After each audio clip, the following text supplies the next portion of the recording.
भावार्थ को समझेंगे। अष्टावक्र जी जनक जी के प्रति कहते हैं कि हे तात, यदि तुम संसार से मुक्त होने की इच्छा करते हो तो चक्षु, रसना आदि 5 ज्ञानेंद्रियों के जो शब्द, स्पर्श आदि 5 विषय हैं, उनको तू विष की तरह त्याग दे। क्योंकि जैसे विष के खाने से पुरुष मर जाता है, वैसे ही इन विषयों के भोगने से भी पुरुष संसार चक्र रूपी मृत्यु को प्राप्त हो जाता है। इसलिए मुमुक्षु को प्रथम इनका त्याग करना आवश्यक है।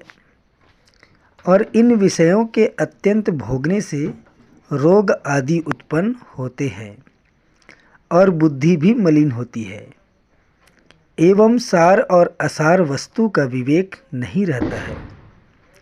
इसलिए ज्ञान के अधिकारी को अर्थात मुमुक्षु को इनका त्याग करना ही मुख्य कर्तव्य है।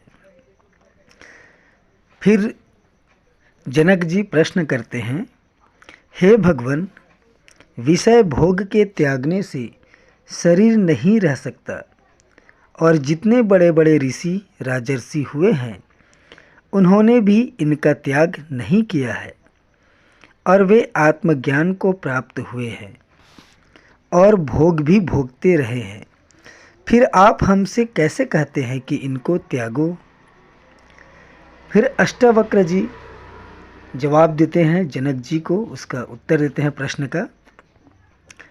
अष्टावक्र जी कहते हैं कि हे राजन, आपका कहना सत्य है एवं स्वरूप से विषय भी नहीं त्यागे जाते हैं, परंतु इनमें जो अति आसक्ति है अर्थात 5 विषयों में से किसी एक के अप्राप्त होने से चित्त की व्याकुलता होना और सदैव उसी में मन का लगा रहना आसक्ति है, उसके त्याग का नाम ही विषयों का त्याग है।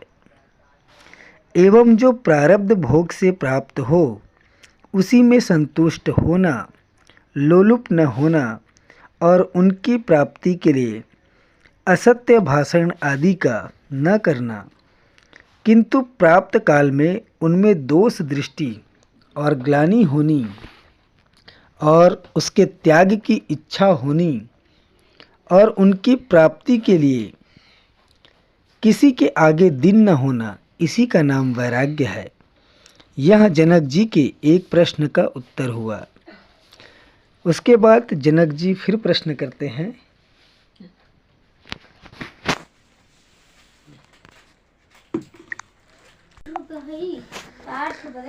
फिर जनक जी प्रश्न करते हैं, हे भगवान, संसार में नंगे रहने को, भिक्षा मांग कर खाने वाले को लोग वैराग्यवान कहते हैं और उसमें जड़ भरत आदिकों के दृष्टांत को देते हैं।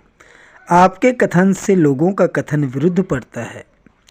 तब यहाँ पर श्री अष्टावक्र महाराज जी उत्तर देते हैं, संसार में जो मूढ़ बुद्धि वाले हैं वे ही नंगे रहने वालों और मांग कर खाने वालों को वैराग्यवान जानते हैं और नंगों से कान फुकवा कर उनके पशु बनते हैं।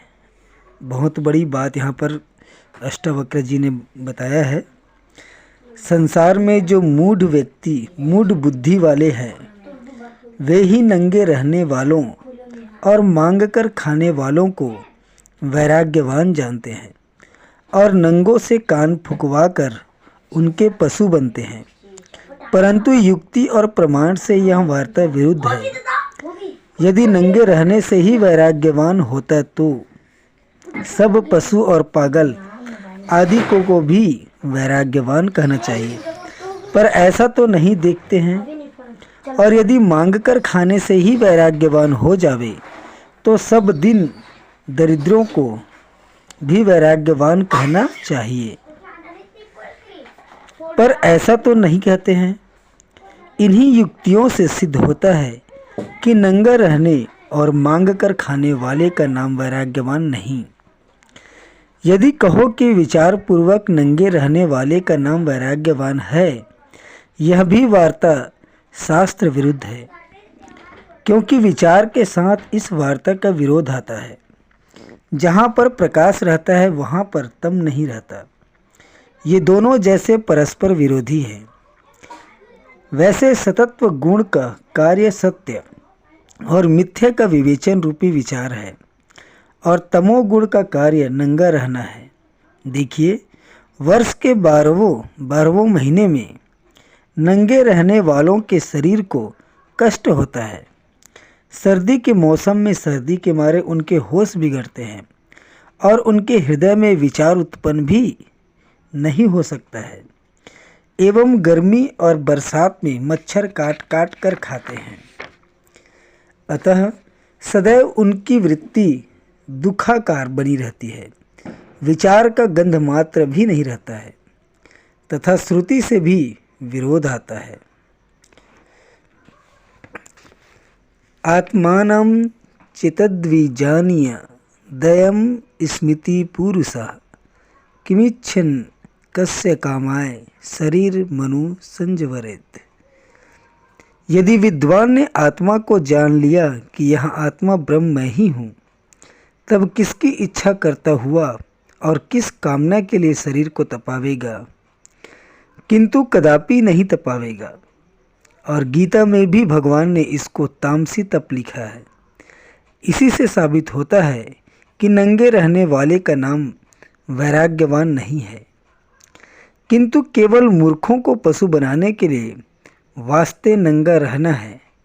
एवं सकामी इस तरह के व्यवहार को करता है, निष्कामी नहीं करता है।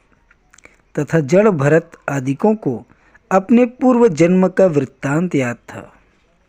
एक मृगी के बच्चे के साथ स्नेह करने से उनको मृग के 3 जन्म लेने पड़े थे। इसी वास्ते वह संग दोष से डरते हुए असंग होकर रहते थे